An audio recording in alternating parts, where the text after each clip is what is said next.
നമസ്കാരം. അതിർത്തിയിലൂടെയുള്ള അനധികൃത കുടിയേറ്റം ഒഴിവാക്കാൻ ശക്തമായ നിയമ നടപടികൾ സ്വീകരിക്കുകയാണ് ബംഗാളിലെ പുതിയ മുഖ്യമന്ത്രി സുവേന്ദു അധികാരിയുടെ നേതൃത്വത്തിലുള്ള BJP സർക്കാർ.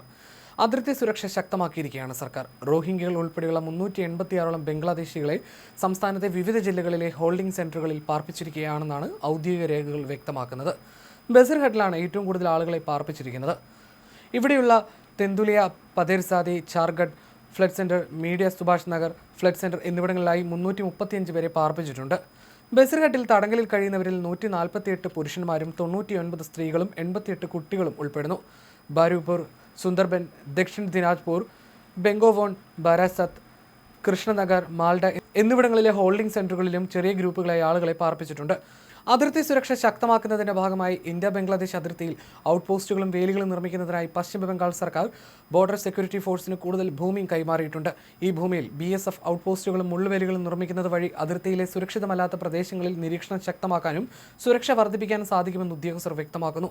അതേസമയം അതിർത്തിയിലൂടെയുള്ള നുഴഞ്ഞുകയറ്റത്തിനെതിരെ BSF ശക്തമായ മുന്നറിയിപ്പ് നൽകുന്നുണ്ട്.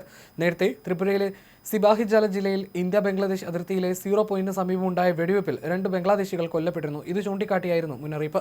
അനധികൃത കുടിയേറ്റക്കാരെന്ന് സംശയിക്കപ്പെടുന്നവരെല്ലാം നടപടി നേരിടേണ്ടി വരും. എത്രയും വേഗം ഇന്ത്യ വിടാമോ അത്രയും വേഗം സ്ഥലം വിടണം, അല്ലെങ്കിൽ ചെയ്യാനുള്ളത് സർക്കാർ ചെയ്യും എന്നായിരുന്നു കല്യാണിയിൽ നടന്ന യോഗത്തിൽ മുഖ്യമന്ത്രി സുവേന്ദു അധികാരി പ്രഖ്യാപിച്ചത്. അനധികൃത കുടിയേറ്റക്കാരെന്ന് കണ്ടെത്തുന്നവരെ പിടികൂടാനും ബംഗാൾ മുഖ്യമന്ത്രി ഉദ്യോഗസ്ഥർക്ക് നിർദ്ദേശം നൽകിയിട്ടുണ്ട്.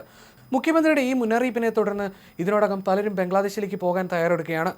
ബംഗ്ലാദേശിലേക്ക് സ്വമേധയാ പോകാൻ തയ്യാറായി എത്തിയവരിലേറെയും കെട്ടിട നിർമ്മാണ, ഹോട്ടൽ, മത്സ്യബന്ധന തൊഴിലാളികളും വീട്ടു സഹായികളുമാണ്.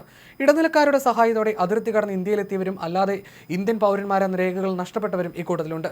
പശ്ചിമ ബംഗാൾ അതിർത്തി വഴി ഇന്ത്യയിലേക്ക് ലക്ഷക്കണക്കിന് ബംഗ്ലാദേശികൾ നിയമവിരുദ്ധമായി കടന്നു കയറിയതിന് പിന്നിൽ തൃണമൂൽ പാർട്ടി നേതാക്കളുടെയും പ്രാദേശിക പ്രവർത്തകരുടെയും നേരിട്ടുള്ള പങ്കാളിത്തം ഉണ്ടായിരുന്നുവെന്നാണ് വിവരം. പശ്ചിമ ബംഗാളിൽ നിയമവിരുദ്ധ കുടിയേറ്റക്കാർക്കെതിരെ സർക്കാർ നടപടികൾ കർശനമാക്കിയതോടെ ലക്ഷക്കണക്കിന് രൂപയുടെ സർക്കാർ ആനുകൂല്യങ്ങൾ കൈപ്പറ്റി ഇന്ത്യയിൽ കഴിഞ്ഞിരുന്ന ബംഗ്ലാദേശികൾ ഇപ്പോൾ കൂട്ടത്തോടെ അതിർത്തി വഴി തിരികെ പോകാനുള്ള ശ്രമത്തിലാണ്. ഇത്തരത്തിൽ അതിർത്തിയിലെ ഹക്കീംപൂർ ചെക്ക് പോസ്റ്റിലും മറ്റു ട്രാൻസിറ്റ് ടെർമിനലുകളിലും തടിച്ചുകൂടിയ കുടിയേറ്റക്കാരാണ് ഇന്ത്യയിലേക്ക് തങ്ങൾ അതിർത്തി കടന്നത് എങ്ങനെയെന്ന് വ്യക്തമാക്കിയത്. അതിർത്തി കടക്കുന്നതിനായി വലിയ രീതിയിലുള്ള ഏജന്റ് ശൃംഖലയാണ് പശ്ചിമ ബംഗാളിൽ പ്രവർത്തിച്ചിരുന്നത്. അതിർത്തി സുരക്ഷാ സേനയുടെ പെട്രോളിംഗിൽ ഉണ്ടാകുന്ന ചെറിയ സമയ വ്യത്യാസങ്ങൾ കൃത്യമായി മനസ്സിലാക്കാൻ അതിർത്തിയിൽ 5-6 പേരടങ്ങുന്ന ഏജന്റ് ഗ്രൂപ്പുകൾ രാത്രികാലങ്ങളിൽ കാവലിരിക്കാറുണ്ട്. BSF ഉദ്യോഗസ്ഥർ മാറിയുടൻ കൃത്യം 10 മിനിറ്റിനുള്ളിൽ ഇവർ ബംഗ്ലാദേശികളെ അതിർത്തി കടത്തും. ചിലപ്പോൾ രാത്രി മുഴുവൻ ഇതിനായി കാത്തു നിൽക്കേണ്ടി വരാറുണ്ട്.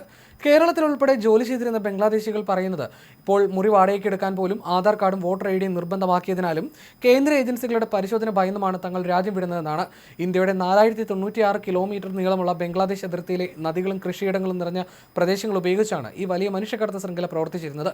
നിലവിൽ അതിർത്തിയുടെ 79% ഭാഗങ്ങളിൽ മാത്രമാണ് വേലി കെട്ടാൻ സാധിച്ചിട്ടുള്ളത്. കടന്നുകയറ്റക്കാർ സ്വന്തം നിലയ്ക്ക് രാജ്യം വിട്ടുപോകുന്ന സാഹചര്യത്തിൽ അവർക്കെതിരെ മറ്റു കടുത്ത നിയമ നടപടികൾ സ്വീകരിക്കില്ലെന്ന് കേന്ദ്ര ആഭ്യന്തരമന്ത്രി അമിത് ഷാ നേരത്തെ വ്യക്തമാക്കിയിരുന്നു.